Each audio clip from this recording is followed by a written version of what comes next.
Magandang araw mga kaibigan.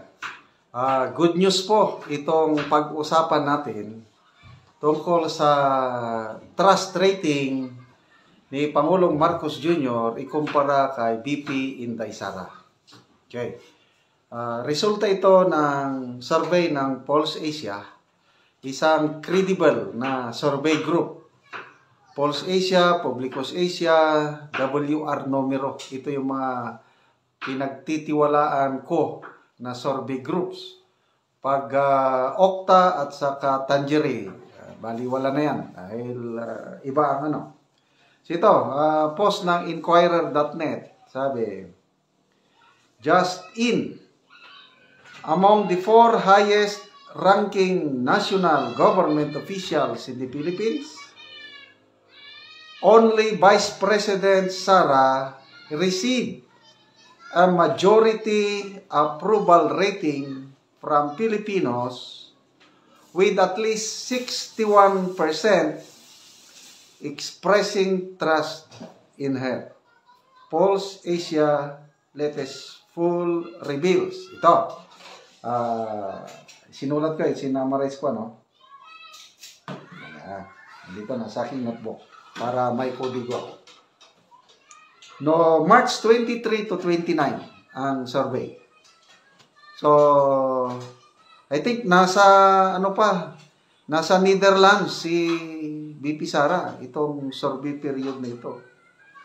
So, ang big trust o approval o trust rating ni BP Sara 61%. Samantala si PBBM is only 25%. So, sobra sa kalahati. Kung sa basketball pa, parang NBA na laro. Sino bang paborito nyo NBA na? So ako, Golden State Warriors versus Ginebra San Miguel. Ang layo. 61. So, yan po yung big trust. Meron din yung no trust o yung distrust. Ilang Pilipinos ang walang tiwala sa presidente o ilang ding porsyento ng Pilipinos ang walang tiwala sa vice presidente. Ito. Si PBBM meron siyang 54% na distrust rating. Samantala, si BP Sara, only 16%. So, pwede mo nang makuha ito yung net trust rating.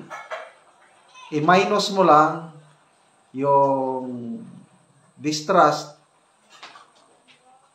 yung trust at saka distrust. So, si BP Sara, 61% ang trust rating niya. Ang distrust sa kanya is 16%. Meron siyang positive 45% na trust rating. Samantala, ang Pangulong Marcos Jr., negative. 25 minus 54. Di magne-negative ka. So, ang net trust rating ni Pangulong Marcos Jr. is only negative. Grabe. First time in history na wala pang 3 taong nagne-negative na ang kanyang trust rating. Negative 29%. So, ikumpara natin itong Pulse Asia survey doon sa bago lang ding inilabas ng Publicus Asia first quarter of 2025. Mas mababa pa nga dito eh. Ang trust rating ni PBBM is only 14%. So, halos mas mataas ng kaunti dito sa Pulse Asia dahil 25%. 14%, the lowest so far. Ang kanyang distrust rating is 63%. So, ano ang kanyang net? Ang net niya is negative 49%. No wonder, pag magbasa ka sa mga comments, tad si PBBM ng mga negative comments. kung meron mang positive comments tungkol sa kanya, karamihan naman mga trolls. Kasi nakalock ang profile nila, ka-open lang yung account, ang liit-liit ng mga followers. So, ano na lang, saving face na lang. Si VP Sara sa Publicos Asia, trust rating niya is 39%. Ang distrust rating niya is 39%. Kaya ang kanyang net is 0. At least hindi negative. Si PBBM, first time in history na meron tayong presidente, hindi pa naka-3 taon, nagne-negative na siya. Ano ba yan? So, ano na lang kayang mangyari kung matatapos niya ang termino niya? Ilang porsyento na kaya ang kanyang ano? Kasi, after midterm election, ang sitting president tinatawag ng lame duck president. Magsisimula na yung mga balimbing. Kung ang mga politiko, kung sino yung malakas, ayan, lilipat na yan. So makikita nyo ang mga balimbing na politiko after midterm election. Nako, with these ratings na si VP Sara pataas ng rating niya, si PBBM pababa, marami ng mga balimbing unti-unti maglalapit na naman sa mga Duterte. Okay, magbasa tayo sa mga comments, ano? Kaya ito, nakakatuwa. Okay. Istorba Ranes Arnel, sabi niya, majority voice of the people is the voice of God. Nagsasalita na ang mga tao. Okay, ano pa?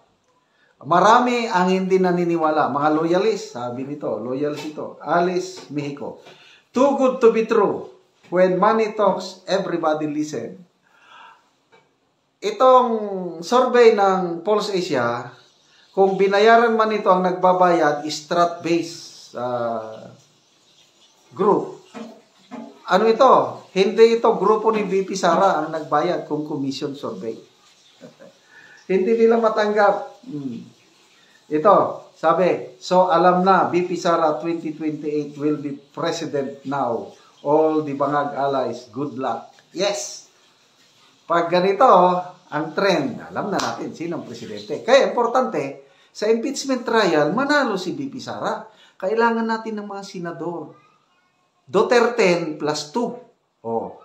So, bahala na tayo. Sino yung plus 2? Ako, ang i-plus 2 ko, susundin ko yung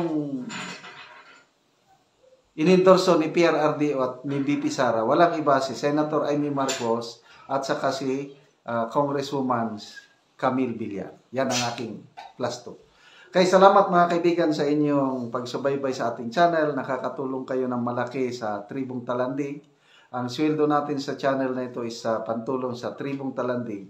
Namimigay tayo ngayon ng mga yero at pako para ma-repair ang sira-sirang bahay ng Tribong Talandig. Panoorin nyo ang video na ito. Karon mo na ni ang natagaan na mo gero.